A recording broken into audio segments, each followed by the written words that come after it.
Each individual develops consciousness through conversations. As children, we listen to our parents talking, we listen to our peers talking, and gradually we form our own identity.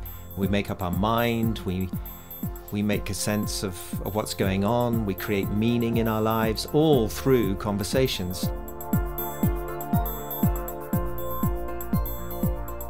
The times in all of our lives where we have felt most passionate and creative and courageous, they are times when we have been invited to contribute something. We have been entrusted to give our ideas and encouraged, and then people have appreciated what we have offered.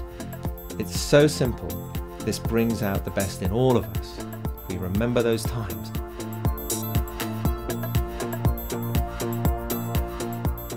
There's an amazing thing that happens when people are listened to seriously. A lot of the time they're not listened to seriously. A lot of the time they're actually ignored, and they know they're being ignored. And so they get cynical, skeptical. The kind of conversations they have are disgruntled, they're not inspired, they're moaning basically. And so a lot of organizations don't actually want to have a conversation because they think that people are just going to moan. And so it becomes a sort of vicious circle where nobody really wants to hear people moaning. And the more you don't want to listen to people, the more they actually moan because nobody's listening to them.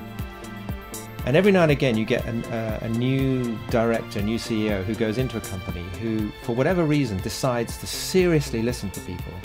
And as soon as that gets around that he or she is actually listening, it's amazing how people respond in that moment, and they then turn from cynicism into constructive, thoughtful, insightful ideas.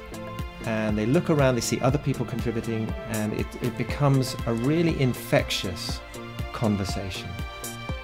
People suddenly feel that somebody is listening properly and authentically, and it brings out the best in them.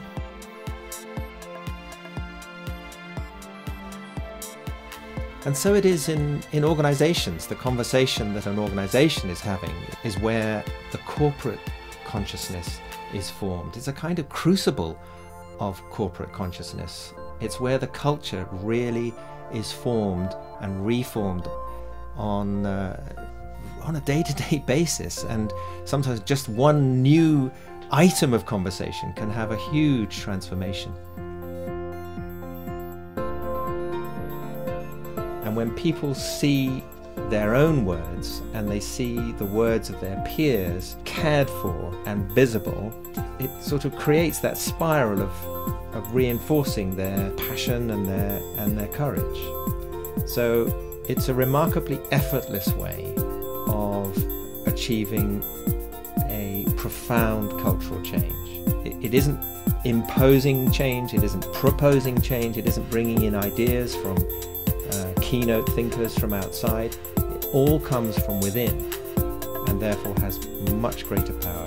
It all begins with listening, and the act of listening, authentic listening, is one of the most transformative forces within any organization.